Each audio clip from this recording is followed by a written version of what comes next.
Good afternoon, everybody, and thank you for joining us. My name is Christina Fox, and I'm the CEO of Tech Alliance, a place for dreamers, doers, and world-changing ideas. We are committed to innovative companies who are launching, scaling, and competing globally through our advisory services, our accelerator, and experiences like this with partners and participants like all of you. Welcome. Before we get started, let me share a few key points. Everyone is muted. If you have questions, please do submit them through the Zoom Q&A feature at the bottom of your screen. This webinar will be recorded and available after the call with a couple of links to some of our expert panelists. I invite our panelists to drop their company links in the Q&A during the webcast as well. So today is one of many webcasts in partnership with industry leaders and experts to provide you with relevant information you need to adjust to a rapidly changing economic climate. With major transformations in workplaces, primarily remote work, the impact can be for the better or for the worse. We're hardwired to want to connect with one another. It's sort of in our DNA. To that end, some people and some teams are struggling, and some teams are thriving, living their best life with the freedom to create, having a reduction in formality, and the blending of work and life for a different balance. So let's explore this together. We are so pleased to host Emotional Intelligence and Wellness in Remote Teams in partnership with my dear friend Carolyn Young and her team at Western Continuing Studies. And on top of that, joining us is a brilliant panel of industry experts: Priya Ramji, founder of Sixth Sense; Katie Wright, founder of Katie Wright Professional Coaching; and Melissa Maloney, founder of Happy Leader Enterprises. Welcome to our panelists. Each of these leaders are passionate about empowering individuals to create a positive impact within themselves and within their organizations. What a treat it is to have this powerhouse with us on a Friday. Now I'll introduce you to our speaker, Priya Ramji of Sixth Sense. Priya is an emotional intelligence specialist and the founder of Sixth Sense, where she educates businesses on the ROI of emotional intelligence development. She works with organizations and leaders to build emotionally intelligent teams, increase productivity, and build positive culture. With a background in the media entertainment business, Priya has worked for companies including Apple, Chorus Entertainment, and Ticketmaster UK. So over to you now, Priya. Thank you, Christina. I am really excited to be here and talking about this topic right now because I am, like you said, so passionate about it. I think it's very important. So without further ado, let's get started. I'm just going to advance the slide here. So we're going to talk about emotional intelligence for remote teams today. And these are the topics that I'm going to cover. I'm just going to give you a quick introduction to what is emotional intelligence. I always like to bring everybody onto the same page before I start something like this. And then I'm going to introduce to you the framework that I use in my own consulting practice, which is called the EQI 2.0. And it's a framework that demonstrates how you can define emotional intelligence and apply it to individuals and teams. I'm also going to touch on the importance of empathy and compare it to sympathy because there's often a lot of confusion around that as well. And then I'm going to go into why EQ is important in remote environments and in work in general, because that's the state of things that we're seeing right now. So emotional intelligence is our ability to recognize and understand our own emotions and build self-awareness on those emotions so that we can make effective decisions. This is really important because we make decisions on a daily basis in business. So if we're not aware of why we're making our decisions, it could lead to something really detrimental or just not quite concise. And that's not exactly what we want, especially when we're navigating a lot of change. There's some statistics here that I really wanted to share with everybody because I think they're very important. So the World Economic Forum, Deloitte, and LinkedIn have all recognized emotional intelligence as a very necessary skill. The World Economic Forum actually predicted this in 2016. They put out an article and a report indicating that it would be. I primarily work with a lot of millennials and Gen Z individuals. So these stats are based on that. And over half of them are not receiving the emotional intelligence training and skills that they want from their employers. So that tells us that it is something important. And over a third of them stated that strong interpersonal skills in their leadership team and their colleagues are essential to the company's long-term success. So those two stats right there are just very telling of how important emotional intelligence in business really is. The difference between IQ and EQ. So EQ is just the measurement of emotion and IQ is the measurement of our intelligence. And so EQ is used interchangeably with the term emotional intelligence. Your IQ is almost fully developed when you're in your mid-20s, and then it sort of stays flat after that, whereas your emotional intelligence actually develops the more you age. So the older you get, the wiser you get, and it is something that can continually be developed and worked on, which is why there's just never a bad time to start learning it, and the sooner the better. There is some science behind it, and I love this slide because it does clarify a lot of the potential fluff that people think emotional intelligence is. Very quickly, there's a lot of parts to the brain, but we're going to focus on the amygdala and the prefrontal cortex. The microphone indicates a sensory input. So anytime you have any kind of sensory input or an emotional input that enters our brain, it's up to the amygdala to decide what to do with that, because it's the emotional center of the brain. The amygdala it's not going to know what to do, so it sends that input to the prefrontal cortex, which is what actually makes the decision on what kind of reaction we should have, depending on the situation. Sometimes, though, the amygdala does not take the sensory input, and for example, this may be somebody saying a rude comment to you, or somebody saying something frustrating, something that might trigger you, for instance, and the amygdala doesn't know quite what to do, and it reacts really hastily, and it doesn't even send that input to the prefrontal cortex, and as a result, the amygdala makes the decision, and we get what would be considered an irrational reaction. And this is also referred to an amygdala hijacking, and this was a term coined by Daniel Goldman, who is considered one of the fathers of emotional intelligence. He's done a lot of research on it, and that's because the amygdala literally hijacks your emotions in the situation. Emotional intelligence is important for quite a few reasons. So the biggest thing is that it affects how we perceive ourselves, and thereby how we express ourselves. And if we're not doing these things how we want to, other people are going to perceive it and express ourselves how we do. So we want to make sure that we are presenting ourselves in a manner that we want other people to see us as well. And understanding our emotions will also help us develop better social relationships. I think this is just an obvious one, and better social relationships leads to better relationships of all kinds, in business particularly. And it also helps us manage stress. Stress often comes from feeling overwhelmed from too many things, but we're not ever really sure, or often sure, of what the root of the problem is when we're stressed. So if we can get to that root, we can then manage how to cope with the stress. So emotional intelligence helps with a lot of those things when you're in a business context. So having emotional intelligence leads to all these things: higher self-awareness, being proactive versus reactive. That's a very, very important thing when you're making decisions, and generally just a more calm demeanor. You'll be more approachable if you are aware of how you're feeling, and you can manage how you react to situations. So this is the EQI 2.0. It's developed by a company called Multi-Health Systems, which is a psychometric assessment company. And they developed this model based on a lot of data that went into it. So it's a scientifically validated model, which means, like I said, lots of data, lots of science, and if you were to take this assessment more than once, you would get the same result, which is why it's a reliable assessment. It's divided into 5 main categories, as you can see: self-perception, self-expression, interpersonal skills, decision-making, and stress management. And then those 5 categories are then divided into 3 of its own subcategories. And these are the individual measures when you take this assessment that you will actually get measured on. So here's the wheel in full. This is just an overall framework to demonstrate all the individual traits that go into building one's emotional intelligence. And I love this assessment because it will actually tell you where you're performing strongly, as opposed to where you're overusing and where you're underusing traits, as opposed to are you good at them or are you bad at them. And that's why I really like it. So the one I'm going to focus on today is the interpersonal skills part, because even though everything in this wheel is related, interpersonal skills is very, very important when you're running a team, and especially when you're taking them remote, because it's probably one of the hardest ones to move to a remote context. And the 3 interpersonal concepts are interpersonal relationships, empathy, and social responsibility. And so we're going to talk about empathy for a second. Empathy is about recognizing and appreciating how others feel.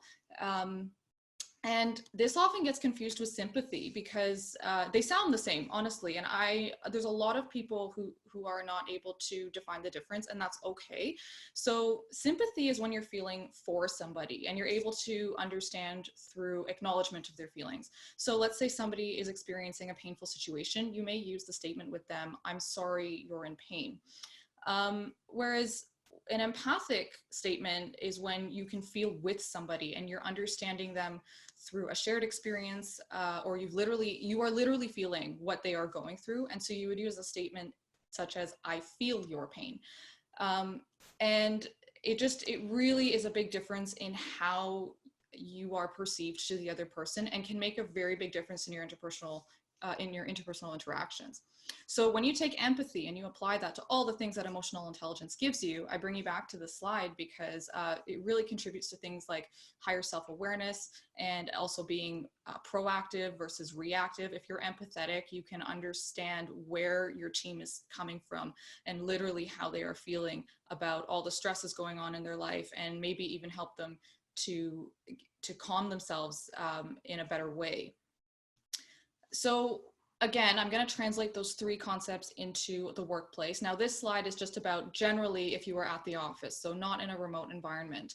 But if you take the interpersonal skills and you break them down into those three concepts, interpersonal relationships, what does that look like in the office? That looks like you building relationships with your team. So you're all in the office together, but the most important thing is that by being there with them, you're able to build trust, and you're able to build that trust hopefully very quickly if you're working well and effectively.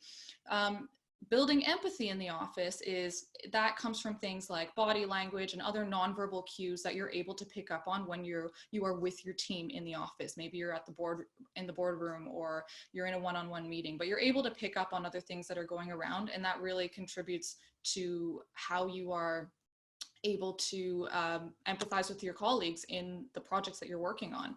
And social responsibility in this context just refers to the fact that your team at work is also your community. So how do you bring that community together, and how do you provide connection opportunities for them, whether it's just having social hours, or whether it's checking in on your colleagues and on your team members to see how they're feeling from a wellness perspective, and how they're doing from a productivity perspective. Now, if you take those three concepts and you move them to a remote context, the problem with this is that you are taking things that need to ultimately be happening in person in a shared space, but we've now taken away that shared space. So the first thing I want to touch on with remote work is to remember that remote work has very often come with a stigma that people aren't actually getting any work done, which is why the first point about interpersonal relationships and building trust is so important. And I cannot stress that enough. Trusting your team members and showing them that you trust them and indicating to them that you trust them is the most important thing you can do right now. I feel like we've all been in a situation where we know we're getting the work done remotely, but somebody on our team is not confident that we are, because all they can think about is the fact that we are working from home and the liberties that may bring us. So that's first and foremost, show your team that you trust them. How can you be empathic with somebody if you're not physically with them? That is harder to do over a screen, to be really honest, but you use feel statements like we talked about earlier, and say things to your team that show that you're acknowledging that they are getting the work done. So for instance, you may want to say to somebody, I can feel that you've been navigating this situation to the best of your ability, and I really appreciate all the work that you've done, as opposed to just the acknowledgement statement, because that really shows to them that you care. And from a connection perspective, we've seen a lot of Zoom meetings, a lot of Zoom social hours happening. So that's a great way to connect with your team and provide that sense of community. A lot of people right now are with us, everybody working from home. If they can, they're just alone. Some people don't have pets, some people don't have partners. And so their colleagues are where they're getting the most connection right now.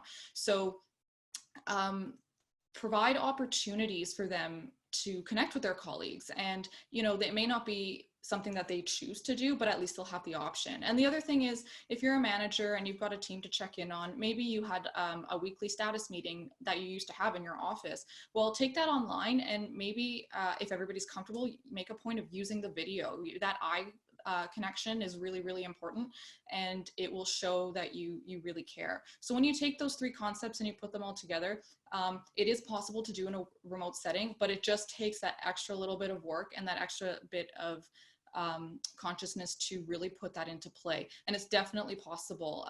But I really think that there is no better time to increase one's emotional intelligence than there is right now, because it's just going to be the thing that helps you grow in a really difficult but also a really innovative time. So that is our really quick presentation on emotional intelligence and how to take that to remote teams. I know we've got a great panel coming up, so we'll carry on with the Q&A. So thank you. Thanks so much, Priya. That's really incredible, and I love the fact that you've called out things like where we weren't maybe used to video casting with our teammates, and sometimes it's nicer just to have a messy hair bun or hang out in your jammy bottoms, but having that Zoom open so that you can see the eyes and the reactions of your team makes that really important connection in this remote work. And I'm sure there's lots of stories for those of us who are on the call of adjusting to that and making sure our surrounding is good and not sort of being stuck in the same chair all day, but that the importance of that connection and extending that empathy to one another during this time. So a great way to wrap that up. And I know, Priya, you covered a lot of content on those slides, and it's a perfect setup for our panel discussion. So thank you for sharing all of that good information, helping us to define EQ, take a look at where we could learn a little bit more about EQ, some of the gaps that we may have with our own self-awareness, and how it is that we can further perpetuate positive mindset and working with our teams. So to that end, I'm going to introduce our panel experts to join you, Priya. Welcome, ladies, both Katie and Melissa. I'm going to brag a little bit about each of you so that our audience has a better idea of your area of focus. Katie is a certified professional coach who works with entrepreneurs and leaders to create an engaged, stimulated, and effective work environment which breeds fulfillment and optimization. I love that. She serves individual development plans, group programs, and workshops. And we also have Melissa joining us, who is a proven leader and author. From her experience, she has developed the Happy Leader Method, which is now a model that she teaches through her consulting company. Driven by her passion for helping people and helping others find happiness, Melissa brings action-based learnings when it comes to leadership, relationship building, productivity, and sales. I love the fact that we have 3 experts on our panel today to continue to share about emotional intelligence and wellness in workplaces. So I'm going to get started. For those of you who are participating on the call, again, feel free to drop some questions in the Q&A chat at the bottom of your screen. And I also invite Melissa and Priya and Katie to go ahead and drop the links when you've got a moment to your companies so that people can grab those before they leave the call today. So the first question, Priya, I'm going to put it to you actually to carry on from some of your presentation.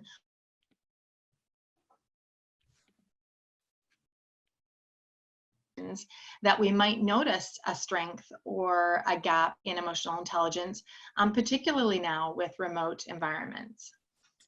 Yeah, so one of the places that I see it most with the companies that I work with is actually in between 2 very different roles. This is already common whether you want to talk about it from an emotional intelligence standpoint or not. But for instance, in a tech company where there's a lot of product development going on, a lot of web development, and then a lot of sales happening, it's very common to see a communication gap between, for instance, the sales team and the product team. And that's one of the biggest places that I see it. And the reason is because both those teams are essentially speaking different languages and they don't know how to communicate with each other. And the other place that I see it is actually in written communications. And this is something that I do like to talk about a lot because I think it's really important and one of the more obvious ones. The way that millennials communicate is very often different than the way Gen X communicates or even Gen Z. And so being able to recognize not just our own style of communication, but how the other person may perceive our style of communication is a really big way to notice it. Thank you, Priya. That's really terrific in calling out some of the differences that we see in the way that we manage our work style and our connection to others. That's a great start. Melissa, I'm going to ask the next question of you. How can we, and it's a bit of a shift, how can we manage our time so that we don't blur the lines between home and office as we look at remote work, and particularly on a Friday as we enter the weekend? I think one of the tools that I teach regularly, I call it scheduled strategy, and it's really about looking at our schedule at the beginning of the week and planning things out. So I always recommend that the first thing we do is schedule our own time, whatever that thing is that fills us up and keeps us at our best. And I think right now more than ever, it's really easy to cut that time out, because it might have been something that we went to a gym, or we went to a yoga studio, or we traveled somewhere to do things. So now that we have to do those things at home, it can be that much more challenging. So I think it's super important to still schedule in that time for yourself. So I would say start with that, and then move to your big priorities and schedule those things in, and schedule those things at a time where the reality of at-home work right now is that we can't strategize for interruptions, and for our kids coming to the door, and for our dogs needing to go outside. And so scheduling those really important things at the times where you think you can stay as isolated as possible. And then we have to really forgive ourselves right now. Like, the reality is it's not going to be perfect. I also suggest, and what I found worked really well for me, is I start my day with an actual workout, because it gets my day going. And then I end my day with like a walk or something. So there's a definite start and end point where I have to turn my computer off and walk away from it. So I think it's looking for little things like that you can do to find that separation, but recognize that right now we have to plan even though we're at home. Yeah, I like that about chunking your time and the beginning and end. I think everybody is beginning to figure out the strategies that work for them, and that could be a terrific start for somebody who is still determining how that's going to make their life perhaps feel a little bit with that differential, how that can create some normalcy. So Katie, a question for you. In working remote, self-motivation is a key driver.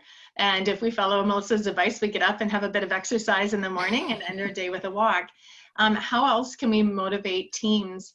Particularly, as we said in the beginning, there are some teams that are struggling more than others. Some are living their best life. But how can we motivate some teams when, if and when the morale is low? So what I love about what Melissa said was that you're owning your own day. So you're setting up your day for success, and you're taking the ownership of yourself. So I'm a big believer that that leaders stimulate morale, leaders stimulate motivation, and I'm a big believer that we're all leaders. So it's on us to kind of stimulate ourselves. So what that might look like in the workplace, there's leading from the front. So the senior leaders, though, the bosses, they lead from the front. They say to their team, this is the vision, this is the mission. I need you to come on board with me, champion the ride forward, acknowledge the strength that each team member brings, appreciate your team that's coming along with you, and really, fan the flame to driving it forward. And as far as the team members that are there to support the leader in front, they have the opportunity to step up to the plate and really serve here as well. And that, to me, is a form of leadership as well. So team members, you have the chance to knock out some home runs here. These are uncharted waters, territory, and you can plant your mark here, or make your mark here, and like I said, hit some home runs out of the park. And most importantly too, I want everyone to remember that, this is all new for us. So we need to ask for what we need. If we need support, we need to be unafraid to ask our peers or our leaders, I need this, or I'm struggling here, I'm falling down here. Can I get some support, or this is what I need? And again, for those leaders in front, it's that permission that they don't always have to have all of the answers. So yes, they know that the vision is over here, but they don't know what might be coming down the pipes tomorrow. So it's okay that we don't have all of the answers, but you know what, team, I need you here to help support me along the way. I'm going to ask a B question to that, Katie, that actually came in from the audience, and I think is a perfect matchup to what you were sharing about leading from the front and having team members step in and really hit a home run. I love the analogy of that we're all in this together. Any suggestions on or tips on how to effectively work with a reporting manager that is extremely productivity driven and is maybe less driven by team morale and EQ? How do you respectfully challenge the narrative or change the narrative? I think that that's a call for courage and bravery for the team member to step up and say, listen, it feels like this. I need some help and support here. Just really being vulnerable and sharing what it feels like and what you need. Okay, thank you. Melissa, I'm going to come back to you for a question, and then I might pop over to Priya for a question from the audience, because I think that there's one that's really tied well to you. Melissa, how does wellness impact employee retention, particularly at a time like this? I think, so one of the areas that I'm huge on is focusing on energy. And although and recognizing that our bodies are made, like we are an energy source. That's what we are. And so when we break energy down, it breaks into 4 different energy sectors. So we've got emotional energy, we've got physical energy, we've got mental energy, and we've got spiritual energy. And all 4 of those sectors have ways that they're impacted within the workplace to increase employee engagement. So emotional energy is about trust and safety, right? Spiritual energy is a connection to a company's mission. Mental energy is the ability to prioritize and focus. And physical energy is just like it sounds. It's that ability to stay active, but then also have time to restore. And if you think about how all of those things are impacted in the workplace, it really, you can see how if we don't have a balance in all 4 of them, if we're not filling all 4 of them, then that's when people will start to get disengaged. So right now, I think the challenge, because we're working remotely, is that we don't have the ability to check in as often on some of those things. We're not necessarily as connected. You can't see things on a Zoom call the same way you can. You can't feel the energy in the room the way you can sitting around a boardroom table. So I think it's recognizing those things and trying to create creative ways to encourage them. I've suggested in one of my blogs just starting every Zoom meeting with a breathing exercise. And I think because we're behind computer screens, people are willing to be a little cheesier, where they're willing to do things they might not be as comfortable doing in a boardroom. I also have like this tool, and I can share it with the resources. I call it an engagement check-in, and it's just a spreadsheet that I've made that just asks, like, how's your stress this week? How's your morale this week? How's this? And it color codes it. If it's good, it's green. If it's bad, it's red. And it's just another way that we can engage our staff right now to sort of report back and say, you know what, I'm not doing so hot. Like, can you help me out? And I think we need people to take some ownership over that for themselves as well and say, hey, I need some support. I really love that answer. I remember doing the energy quadrant, and when you have some common nomenclature with your team to assess where you are on physical, spiritual, emotional, and now, of course, I can't remember. Mental. Thank you. It's really easy to be doing that check of like, am I in the red? Am I in the green? As far as engagement. So thanks for sharing that tool. I think that's really helpful for people to understand the way that those can yin and yang. If you've got your physical is a bit out of esteem and your spiritual is really high, bringing those together creates more symbiosis for you and your team. I'm going to ask you a question then, Melissa, because you referenced sort of Zoom, and earlier we spoke about how any of us could make eye contact through Zoom. And there's a question from the audience that I think is amazing with some of the shortages of webcams. Are there any recommendations? I'll start with you, Melissa, and see if there's other from Priya and Katie. Any recommendations on how to connect with your remote team more through audio than the visual that we've been speaking about? Melissa, are you cool to start with that? Yeah, for sure. You know what? The funny thing is I've led remote teams for 20 years and never once done a video call. We've always just done conference calls. So the fact that everyone's doing video right now is kind of cool, but I led remote teams by phone for years. And I think it's creating, similar to a Zoom call. I think you've got to go in. People need to know what to expect from the call.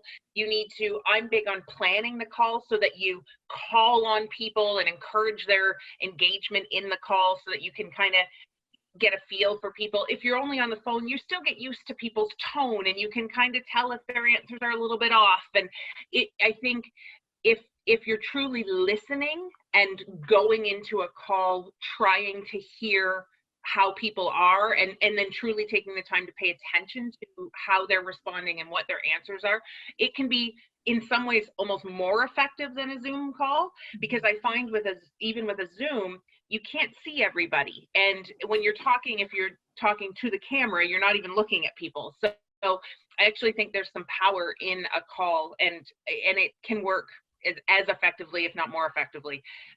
Because like I say, I've done it for 20 years and it'll work. Yeah, that's awesome. Thank you for contributing that way.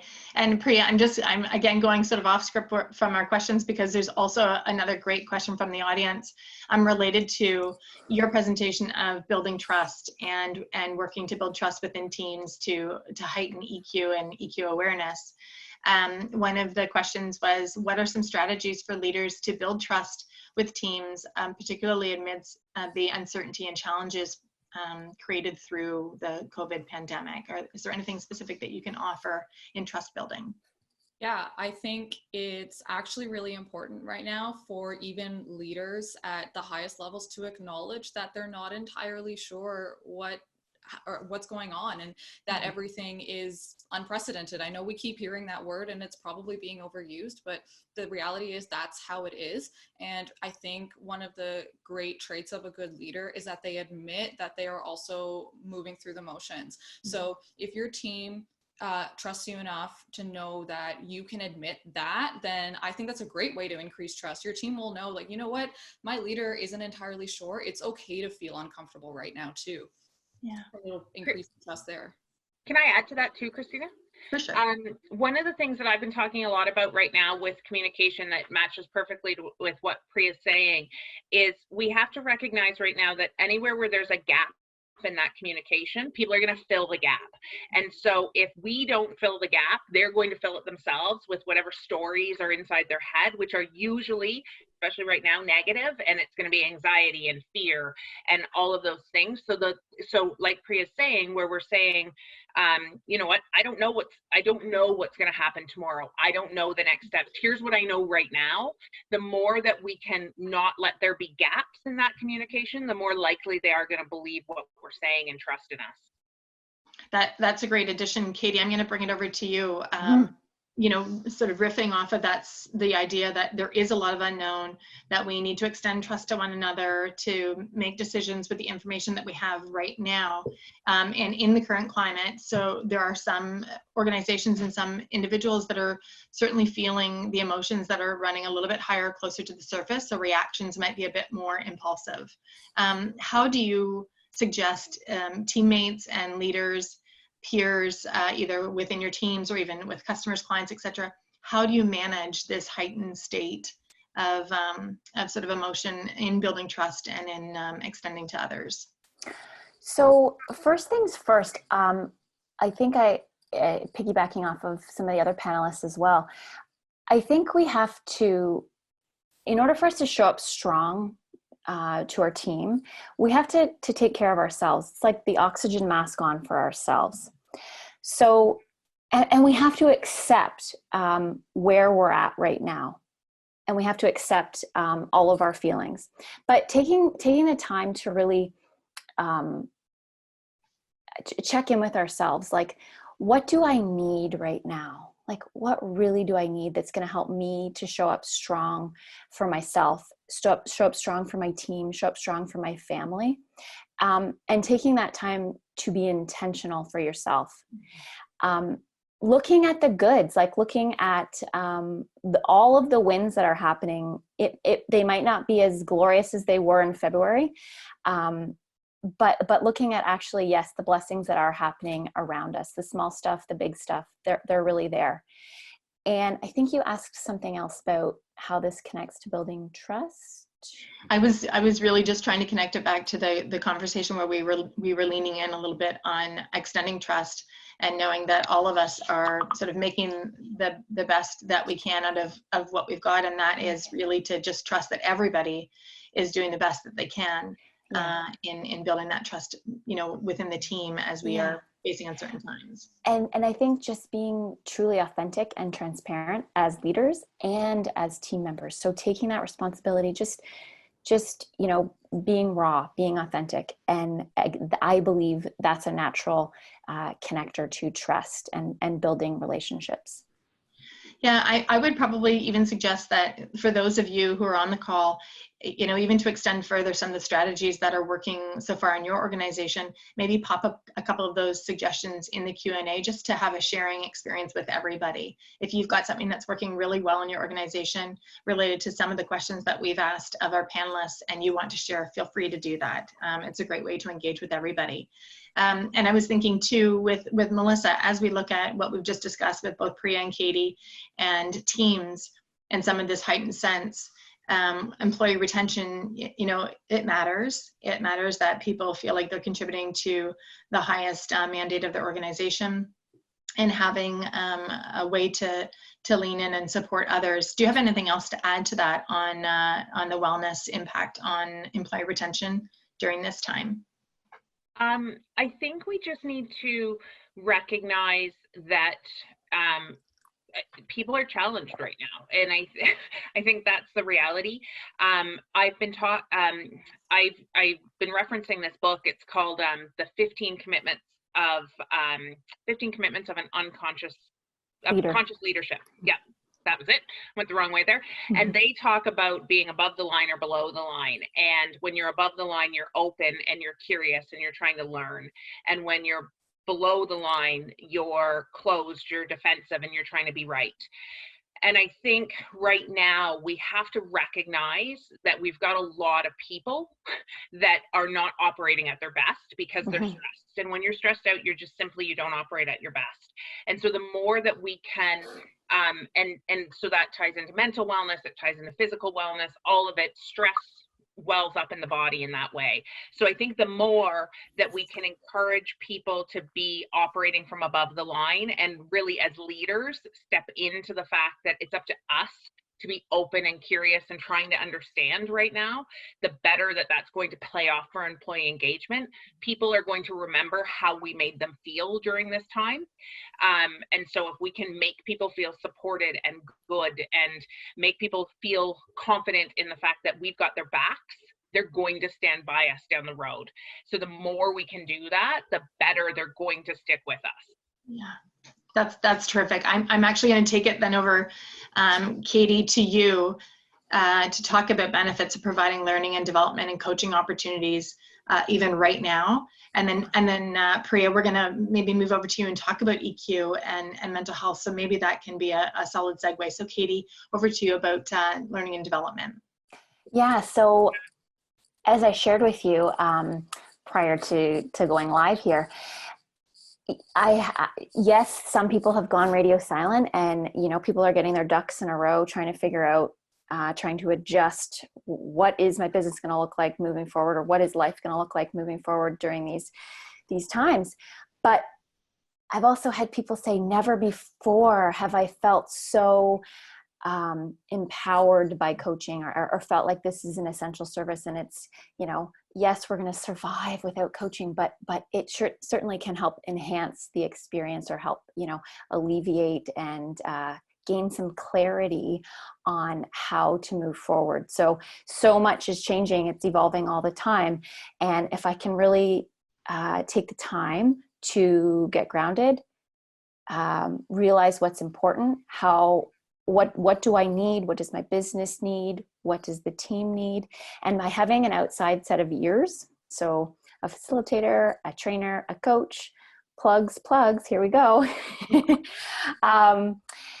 By having that third party, so someone to listen deeply, somebody to probe, get curious, ask the questions, challenge you,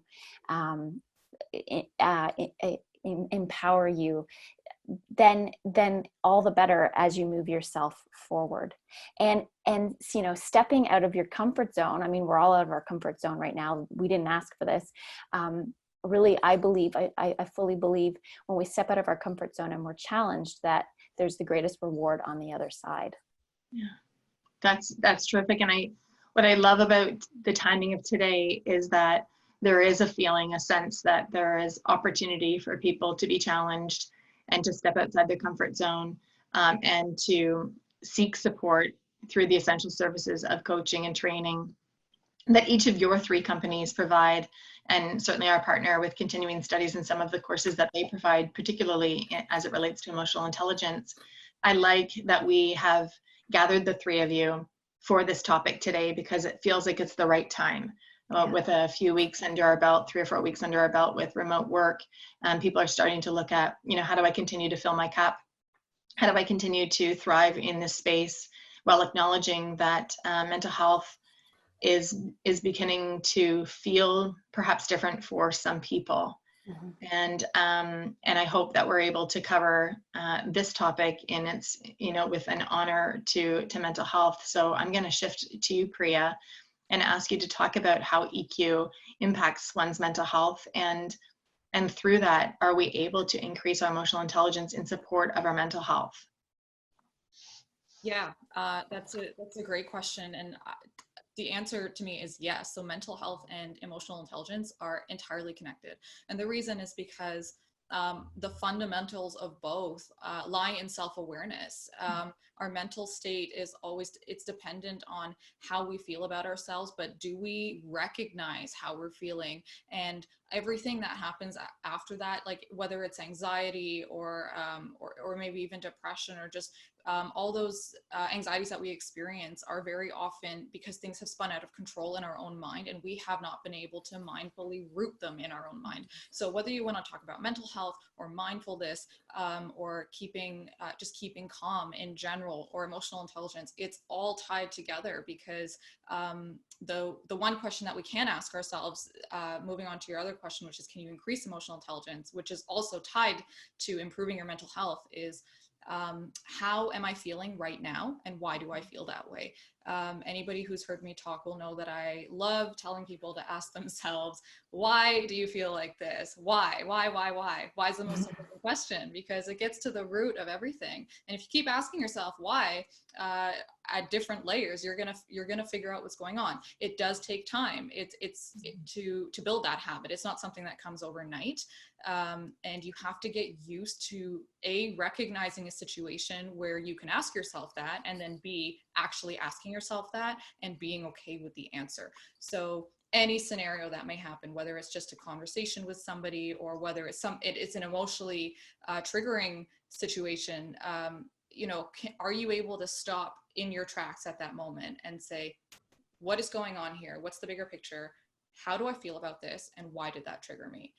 And I think if anybody can make that, or start to develop that habit, that will go such a long way in just increasing your awareness and your self-awareness and your EQ in general. So I really like how you do have that introspective approach of identifying within yourself, and kind of being like the toddler and asking why. I think that's really terrific. There's a question that came in from the audience related to sort of the dichotomy of mental health pre-COVID and during COVID, and working with peers and folks within the organization on identifying mental health issues, either of individuals for whom mental health was an experience prior to COVID, but also then recognizing that there's ways to connect in with employees to make sure that they are okay, or identifying what they actually need from us. I wonder, Priya, could you take this one and talk about ways that you recommend for us to engage with our peers to do the check-in to say, are you okay? And then Melissa, I might have you also add to that, and then I will wrap up our Q&A with a question to Katie. So Priya, why don't you give it a start, and then Melissa will have you go next. Yeah, I think that mental health, especially in the workplace, it's already been something that's been either stigmatized for a long time, or something that leaders may or may not already be used to handling, or they don't quite know how to approach it. So when you're in a situation like this COVID situation, it really just amplifies that. So as a leader, if you're not sure how to help your employees, I definitely think it's okay to check in with them. Let them know that you're checking in with them, like we talked about earlier in the presentation. But also, as a leader, know the resources that are available to your team. So you may not have to be the person that is actually helping them solve, or helping your team solve their problems and get through that situation, but you're providing them the means to do it. And I think that's equally important, because a lot of companies will say, you know, these are the resources we have, but how often do those resources actually get funneled out regularly? And do employees know about them? How accessible are they? Do they know how to use the tools? I think there's a lot of value in showing people that, as much as there is being the person to actually help them through the situation. Great, thank you. And Melissa? Yeah, I think sort of echoing what Priya's saying, there's an opportunity right now. I think it's pretty much, I think we can all assume on any day we've got people struggling with mental health within the workplace. And right now we can probably assume that's amplified. So right now, to me, it comes back to that communication piece. Instead of putting it in a situation where people are having to come to you looking for help, which could be a challenge, how can we just put that information out there? Can Monday be Mental Health Monday, and we just put information out? Wednesdays, Wellness Wednesdays, and we just funnel information out to everybody with those tools, with those resources. So it's a proactive approach, so people don't have to seek it, and it just opens up the conversation then and says, oh, this is okay for us to talk about. Yeah. I love it. And it was a question that came from the audience, and I think you've handled it very beautifully, because there are times where people kind of need to put up their hand and say, here's where I'm struggling. But if we make it part of our practice within our organizations, that we are declaring times where we can have really open dialogue, it's in support of all of us, so that each of us can understand, you know, what are the resources available to me that I can share that I might not be okay, or that I can have a better awareness or sense of how to support peers for whom I'm observing might require the support but haven't really asked for it, and how to open up that question or open up that dialogue with them so that it's leaning in with a bit of authenticity as well as a genuine care for their well-being. So I think that's a terrific way to sort of finish off with my last question to Katie. I also am going to acknowledge to the audience our time check. We are already over our 45 minutes, but given the number of questions that we had prepared for our panelists, and how rich the questions are that have come through the Q&A that we've just attempted to answer between, if you have to go and your time does not permit you to stay on, you know, feel free to drop off the call. We'll continue to send out information after this call, but for those of you who have a bit more time, we're going to keep going till probably about 2 o'clock, so 8 minutes left. So to that end, Katie, I'm going to ask you, with the obvious distance involved in remote work, how can a leader continue to show up for their team? And how else can leaders contribute to such a historic time? Because the pressure is probably large for everybody. And as leaders want to demonstrate their interest and their true concern for their team and their well-being and through emotional intelligence, how do you recommend that leaders show up? Yeah, so back to one of my points that on the priority hierarchy, we come first, like the individual. So make sure leaders and all individuals that we're taking the time for ourselves, to check in with ourselves. How am I doing? What do I need? What am I grateful for? What's good? Then you can come to your new Zoom table, steady, present, and you have the ability to be there for your peers. So what I was thinking and wanted to add to the question before, or what came up for me, was that this is such a great time for leaders to check in with their troops. Like, really, how are you? Like, what do you need? How can we support you? So we're here for you, and building that authentic relationship, and showing compassion and sincerity. So, and then one of the other things, given this is a historical time, there's so much that you can do to call on each other, like as a group in collaboration. So these are unprecedented times. Let's do a group brainstorm together. Like, started off with, wouldn't it be cool if blank, blank, blank? Wouldn't it be cool if we could give back in these ways? Wouldn't it be cool if we could transform our service model or something, or make hand sanitizer now, something like that, and really get involved as a team to make a difference in this historical time.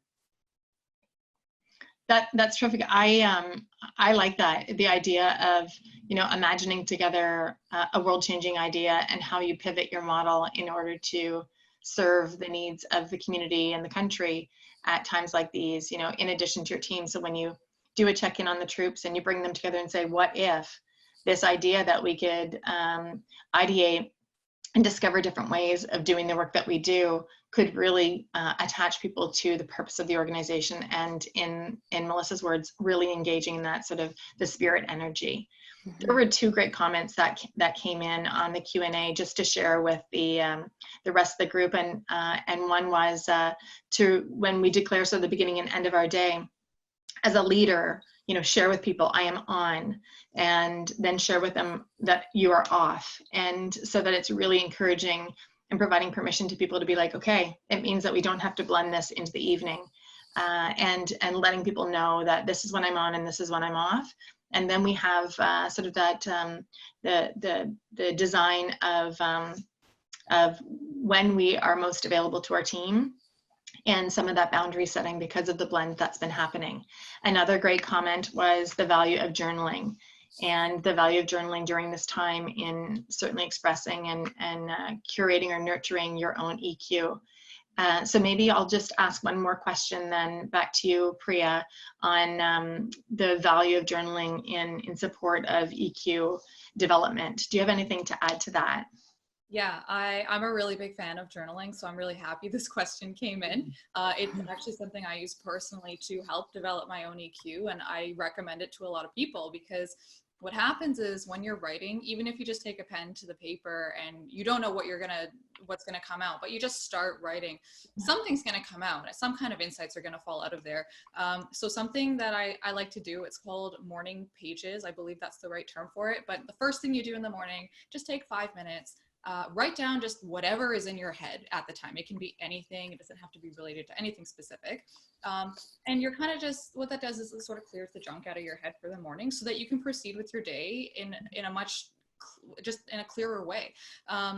And yeah, I think writing about how you're feeling is also great for somebody who is introverted, especially, and loves to write and doesn't really like to talk about their feelings. Writing about them is another great way to get them out, and then also reflect on what you're recognizing is going on with yourself. Okay. Well, thanks for taking that one on. And then just a last to everybody, it's sort of the final question of final bits of advice. I sometimes feel like my superpower is being a community connector. And I think that might have something to do with, my own EQ awareness and how I can contribute to others in sort of filling up their cup. Melissa, I'm going to start with you. Do you want to talk to us about maybe what your superpower is, and any final words of advice to those who are on the call today? For sure. I think one of my superpowers is definitely happiness. Ironically, but for me, I really think it's very authentic, and I truly believe when it comes to engagement, when it comes to wellness, it all ties so directly into happiness, and that I always say that I'm very Pollyanna in the sense that I truly just want people to live a happy life. I don't think it's fair that people get up every day and don't enjoy going to work and curse the 8 to 10 hours a day and just put in their time. And so I really think in times like this, the more that we can draw on trying to find happy moments for people and trying to help people feel good about their days and just really use that happiness to bring people together, it's an opportunity right now. And yeah, I think it definitely, sometimes people challenge if my happiness is real. I'm like this all the time. That's that. I love it. And I half predicted that that's what you were going to say. And I think This is why you probably built a business model around that. It's terrific. Thank you for sharing that, Melissa. Priya, how about you? What's your superpower and any final words of advice to our group? Yeah, something most people don't know, which is my superpower, is that I'm actually a textbook introvert. So I don't know. I'm like a fake extrovert, I guess. I'm an extrovert on call. I don't know. But I think what that lets me do is it lets me listen. And that's why emotional intelligence and anything around that is, I just love it, because I get to hear about people, what makes them tick, what makes them passionate. And I just love listening. That's awesome. Thank you. I appreciate you contributing. And Katie, how about you? So I think in this moment, my superpower is optimism. So I think that we're going to come out the other side of this stronger, more resilient people, communities, businesses, the whole bit. And I'm a big believer in trusting. So I'm optimistic and I'm trusting that everything is going to work itself out. I look for the good, life gives us lemons, I make lemonade. And as for a final tip that I wanted to share, in order to make all of this whole journey, this whole ride a better experience. So for those who have families at home or also in their new office, design what you need with them as well. They're your new co-tenants, and design with your kids, design with your spouse. Like, this is what I need. I need this space. This is where I'm going to be. And that will help make the whole experience come out a little brighter on the other side. Thank you. That's terrific. So to that end, I want to offer my sincerest thanks to Priya and Melissa and Katie for joining us and providing your expertise a little bit on the fly with some of the really incredible questions we got from the audience. And I want to also thank Western Continuing Studies and their team and my team at Tech Alliance for the work that has been done to curate an incredible panel of experts and to be able to share some wisdom at a time when people are beginning to think more and more about how it is that they show up for their work each and every day. How do they contribute in a way that's meaningful to their peers and their organization? And how do they continue to nurture their own emotional intelligence and wellness? I also wanted to share that our partners at Continuing Studies are offering some complimentary courses, particularly design thinking, at the end of April, and have other course discounts for agile project management and emotional intelligence. And we'll be sure to include the links to those courses with the webcast recording. We'll also share details and links through to each of our companies today with 6 Sense, Katie Wright Professional Coaching, and Happy Leader Enterprises when we send out the webcast. I encourage you, of course, to jump on the Tech Alliance website where we have a resources page that's updated fairly regularly to support you in this journey, and encourage you to continue looking out for experiences like the one that we are hosting today. And that's it, everybody. Have a happy Friday. Be well and be safe. Thanks, everybody.